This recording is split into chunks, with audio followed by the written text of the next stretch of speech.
بسم اللہ الرحمن الرحیم۔ عزیز طلبہ و طالبات، آج کا ہمارا لیکچر ہے 11ویں جماعت اردو، نظم نمبر 5، کھڑا ڈنر، شاعر سید محمد جعفری۔ نیا نصاب اردو 11ویں جماعت فیڈرل بورڈ، پروفیسر چودھری محمد شریف آرائیں۔ 9ویں، 10ویں، 11ویں اور 12ویں جماعت کے لیے Urdu lecture series YouTube channel Urdu professor کے توسط سے حاضر خدمت ہیں۔ کھڑا ڈنر، نظم کھڑا ڈنر کا تعارف۔ سید محمد جعفری کی نظم کھڑا ڈنر کا یہ بند معاشرتی رویوں اور طبقاتی تضاد پر طنزیہ انداز میں روشنی ڈالتا ہے۔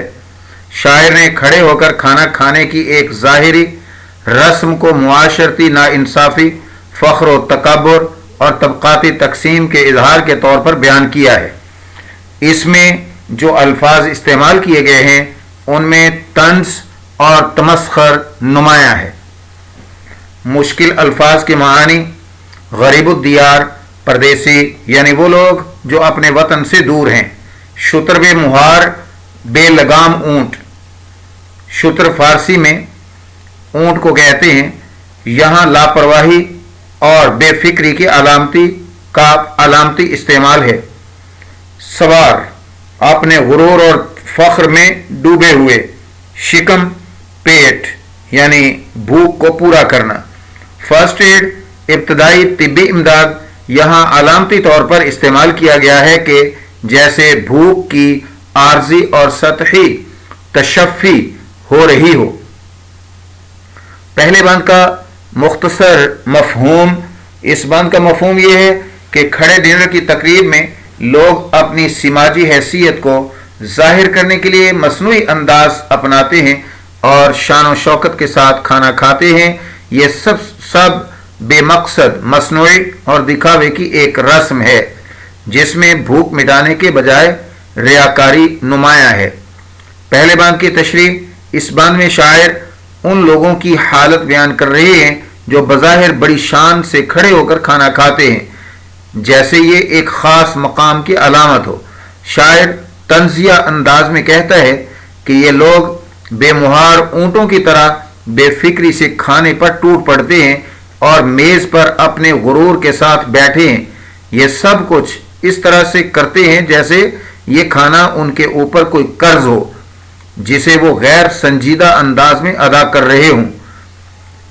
حوالے کے اشعار ہیں: پھر دیکھتے دیکھتے ہی بگدڑ سی مچ گئی، ایسا لگا کہ ہاتھ سے وقت سہل گیا۔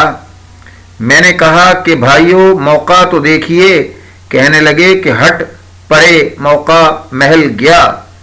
دراصل شاعر مزاح کے پردے میں اس قسم کی دعوتوں میں افراتفری اور بد انتظامی کی مذمت کرتا ہے۔ شاعر نے مغربی تہذیب و معاشرت اور طرز زندگی کی اندھا دھند تقلید اور پیروی کو تنقید کا نشانہ بنایا ہے اور اس بات کی نشاندہی کی ہے کہ انسانی زندگی کے بے شمار ایسے پہلو ہوتے ہیں جن میں ہمارے مقامی اور ملکی رسوم و رواج اور طرز عمل ہی سود مند ہے۔ نہ پوچھ ان خستہ حالوں کا کہ ہے یہ بھی وہی قافلہ جو دیکھتا ہے خواب مگر تھک کے ہو گیا بھولا بھالا۔ مزید یہ کہ غریب لوگوں کے لیے یہ کھانا پیٹ بھرنے کا محض عارضی سامان ہے، جیسے کہ یہ بھوک کی وقتی تشفی ہے، اور اس تقریب میں لوگ یوں حرکت کرتے ہیں، چلتے پھرتے ہیں، بھاگتے دوڑتے ہیں جیسے فوجی پریڈ ہو رہی ہو۔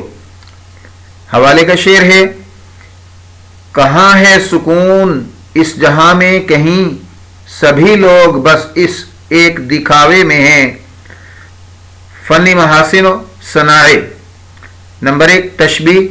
شاعر نے کھانے والوں کو شتر بے مہار یعنی بے لگام اونٹ سے تشبیہ دی ہے جو ان کی لاپرواہی اور بے اعتدالی کو ظاہر کرتی ہے۔ طنز، دوسری خوبی طنز کا بیان ہے۔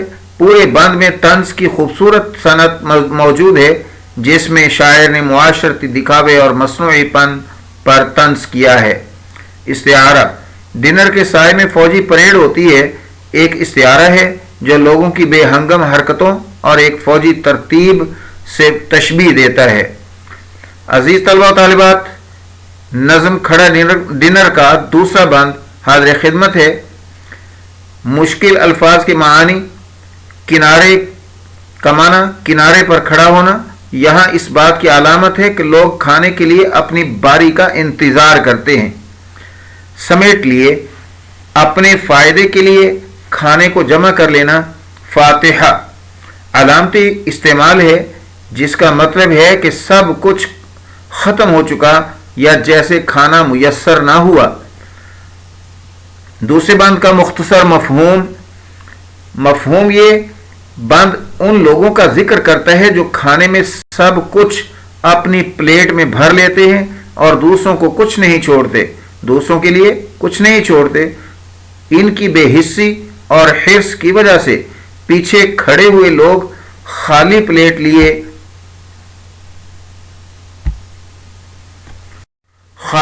لیے رہ جاتے ہیں۔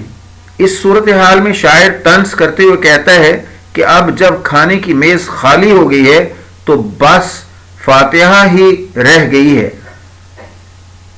دوسرے بند کی تشریح، اس بند میں شاعر نے ایک ایسی تقریب کی تصویر کشی کی ہے جہاں کھانے کی چیزیں محدود ہیں لیکن لوگ اپنے حرص اور خود غرضی کی وجہ سے سب کچھ اپنی پلیٹ میں جمع کر لیتے ہیں۔ شاعر اس رویے کو طنزیہ انداز میں پیش کرتے ہوئے کہتا ہے کہ جو لوگ کھانے کے قریب کھڑے تھے انہوں نے کوفتے اور دیگر پکوان جلدی جلدی اٹھا لیے جبکہ پیچھے کھڑے لوگوں کو کچھ بھی نہ ملا۔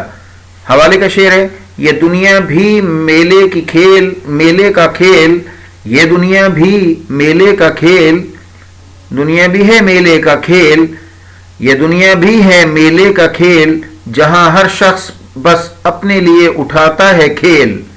شاعر اس صورتحال کو فاتحہ پڑھنے سے تشبیہ دیتا ہے، یعنی یہ کہ اب اور کچھ بچا نہیں اور یہ حال ایک جنازے کے اختتام جیسا ہے۔ اس منظر کے ذریعے شاعر سماجی تقریبات میں لوگوں کی خود غرضی اور لاپرواہی اور معاشرتی رویوں پر گہرا طنز کرتے ہیں۔ حوالے کے اشعار ہیں، بفے دعوت پہ بلوایا گیا ہوں، بفے دعوت پہ بلوایا گیا ہوں، پلیٹیں دے کے بہلایا گیا ہوں، ہو گئی قورمے اور قلیے کی خالی دنیا، رہ گئی پلاؤ مرغ کی خالی دنیا، فنی خوبیاں و محاسن۔ طنز بند میں طنزیہ انداز سے خود غرضی کو نشانہ بنایا گیا ہے، خاص کر یہ کہ لوگ خود سے آگے کسی کا خیال نہیں رکھتے۔ تشبیہ و استعارہ، فاتحہ کا استعمال استعارے کے طور پر کیا گیا ہے جو کہ مایوسی اور ناکامی کی علامت ہے۔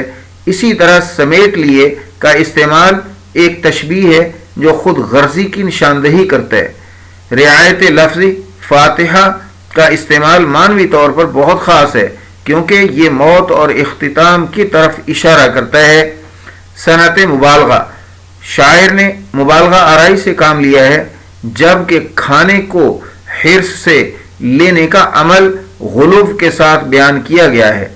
صنعت تضاد، یہ بھی تضاد ہے کہ کھانے کی تقریب کا منظر جنازے کے اختتام سے مشابہ قرار دیا گیا ہے۔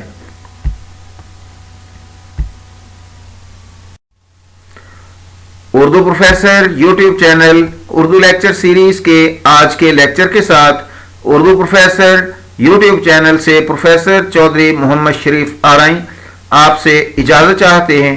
دیکھتے رہیے اردو پروفیسر یوٹیوب چینل کو، شیئر، لائک اور سبسکرائب کرنا مت بھولیں، گھنٹی کے نشان کو بھی ضرور دبائیں تاکہ ہر نئے لیکچر سے آپ کو آگاہی ملتی رہے۔ شکریہ، اللہ حافظ۔